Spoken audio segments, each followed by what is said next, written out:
গণ অধিকার পরিষদের সভাপতি নুরুল হক নূরের চিকিৎসায় উচ্চ পর্যায়ের মেডিকেল বোর্ড গঠন করেছে ঢাকা মেডিকেল কলেজ হাসপাতাল কর্তৃপক্ষ। সকালে হাসপাতালের পরিচালক ব্রিগেডিয়ার জেনারেল আসাদুজ্জামান জানান, নূরের মাথায় আঘাত রয়েছে, তার নাকের হাড় ভেঙে গেছে, এখন রক্তক্ষরণ বন্ধ হয়েছে ও জ্ঞান ফিরেছে। তবে ৪৮ ঘণ্টার আগে আশামুক্ত বলা যাবে না।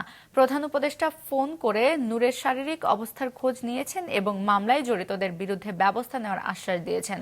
গতরাতে রাজধানীর কাকরাইলে জাতীয় পার্টি ও গণ অধিকার পরিষদের নেতাকর্মীদের মধ্যে সংঘর্ষ হয়। এর জেরে আইনশৃঙ্খলা বাহিনীর লাঠিচার্জে আহত হন নূর সহ বেশ কয়েকজন। হামলায় জড়িতদের গ্রেফতারে ২৪ ঘণ্টার আলটিমেটাম দিয়েছে দলটি। সেই সাথে আজ সারা দেশে বিক্ষোভের ডাক দিয়েছে তারা। গতরাতে হামলার ঘটনায় স্বরাষ্ট্র উপদেষ্টার পদত্যাগও চেয়েছে গণ অধিকার পরিষদ। স্বরাষ্ট্র উপদেষ্টা, আপনি বাংলাদেশের আইন শৃঙ্খলা পরিস্থিতি কোনোভাবেই নিয়ন্ত্রণ করতে পারছেন না। সুতরাং গতকালের ঘটনার পর থেকে আপনি আর এই পদে কোনোভাবেই থাকতে পারেন না। সুতরাং আমরা স্বরাষ্ট্র উপদেষ্টার পদত্যাগ দাবি করছি।